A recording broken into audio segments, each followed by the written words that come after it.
يا صباح الخير وأهلا وسهلا فيكم بفلوق جديد. فلوق اليوم قاعدة أرتب وأشارككم موضوع بالنسبة لي أحس أنه كثير مهم، وإنه ممكن يفيد كثير بنات حابين ياخذوا هذه الخطوة وقاعدين يفكرون فيها ومحتارين إنه ياخذوها أو لا، وإيش ممكن يصير معاهم.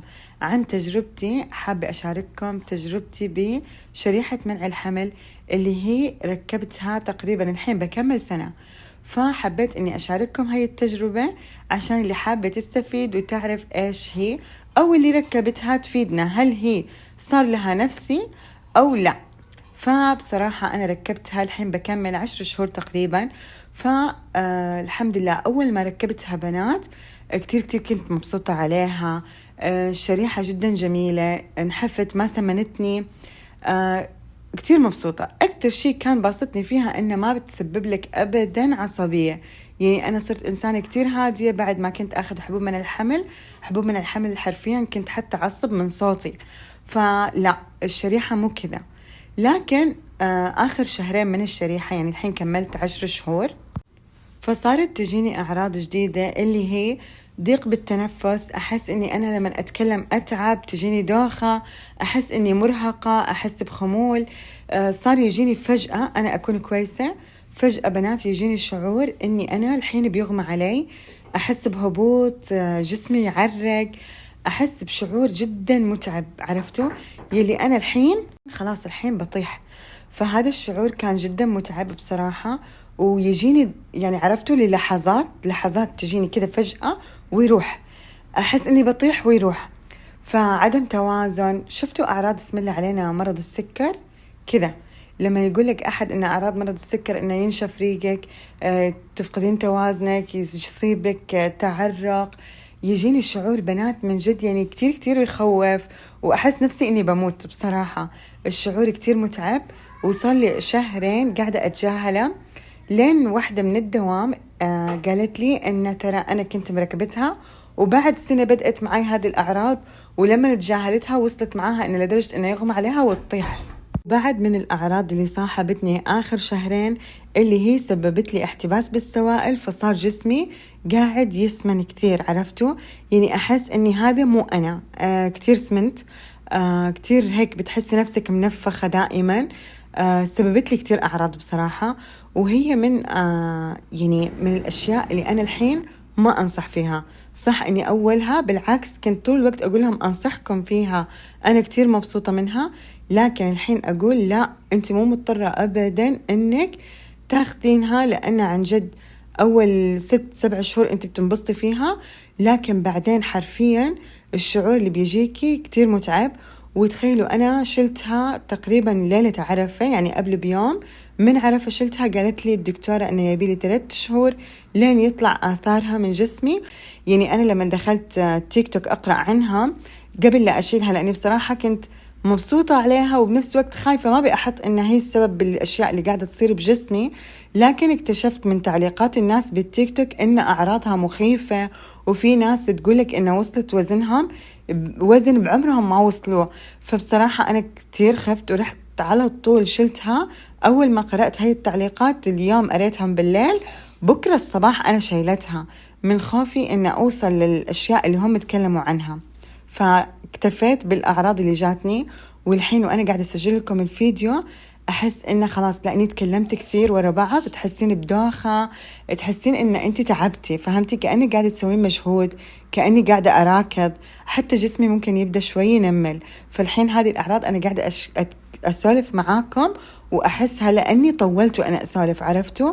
فبصراحة كتجربتي أنا نجاح، ما أنصح فيها أبدا. كتير تعبتني بس شهرين، يعني ما بيأظلمها، عرفتوا؟ أني أنا ركبتها تقريبا بكمل سنة، أنا بس شهرين تعبت منها ليهم الحين. فبس والله هذه تجربتي الشخصية مع الشريحة. فغير كذا بعد شيء ثاني، أنا لما ركبتها دكتوري قال لي إنها هي ما تتحرك من مكانها، لكن لما رحت أشيلها لقيتها متحركة من مكانها. فكمان إنه ممكن تتحرك من مكانها. وأعرف واحدة عندي بالدوام تقول إن زوجة أخوها اتحركت يعني تحركت مكان كثير بعيد عن المكان اللي هي ركبتها فيه. لا أنا تحركت شيء بسيط، هي تحركت لدرجة إنه ما عرفوا وينها، يعني أتوقع، مو متأكدة، أتوقع كذا، ما بأبالغ. لكن يعني هنا قلت لا، حبيت إني أتكلم بهذا الموضوع. أتمنى يكون إنه يفيدكم، وأتمنى إنه لو أحد عنده تجربة معاها إنه يكتب لنا، لأن أنا بعد أعرف واحدة بالدوام مركبتها الدوام اللي قبل هذا، ركبتها وما شاء الله قعدت معاها 3 سنوات وما لقيت معاها أي عارض، وبالعكس هي كانت كتير مبسوطة منها. وأنا من نصيحتها رحت ركبتها، لكن للأسف ما ناسبت جسمي. فأكيد مو أي شيء بيناسبني ممكن يناسبك أو يناسب أي أحد تاني. فكل وحدة إذا جربتوها تكتب لنا تجربتها، أو إذا سمعت عن تجربة غيرها تكتب لنا عشان كلياتنا نستفيد. هنا قاعدة أصور لكم وأنا قاعدة أتمشى بالسوق، فبحط لكم بصندوق الوصف المحلات اللي أنا صورتها من أولها للآخر، لأنه بصراحة كانت يعني كذا، كان هذا الأسبوع كنت قاعدة أدور على محلات التحف وعجبني كتير أشياء، فحبيت إني أشارككم إياها بهذا الفلوج. نازلة السوق، حابة كتير أغير شوي من تسريحتي، أغير شوي كذا، أحط لمسات الربيع والألوان. فالحين أنا ب H&M، أشوف إيش عندهم ونشوف إيش ناخذ.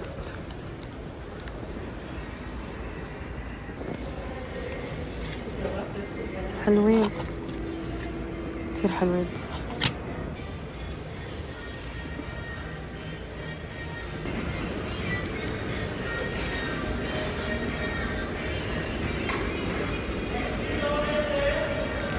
وجوه المخدات هذول كتير حلوين، اللي فيهم ألوان، حبيتهم.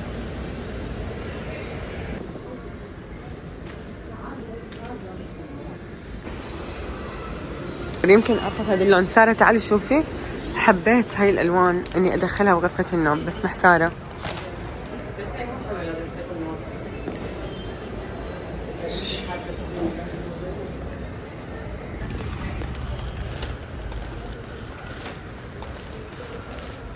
كأنه انصدمت إنه قسمه كتير صغير،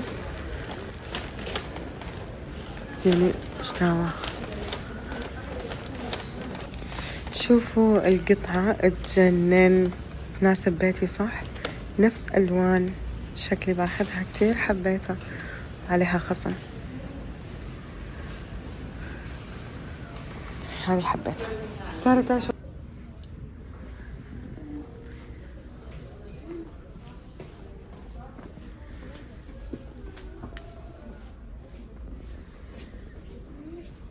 حلوة هاي، تسريحة بيضة.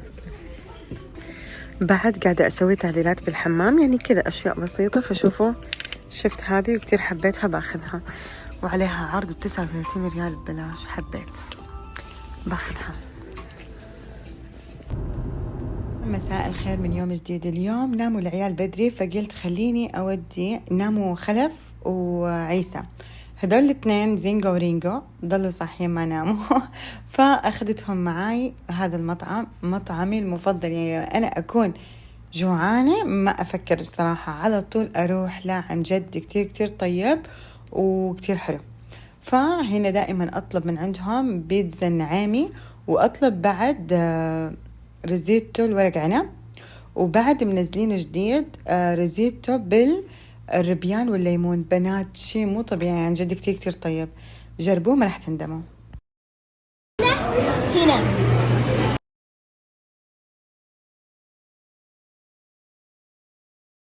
كده بكون وصلت معكم لنهاية الفلوج. بتمنى يكون عجبكم. لا تنسوا تحطوا لايك وتعملي اشتراك إذا مو مشتركة.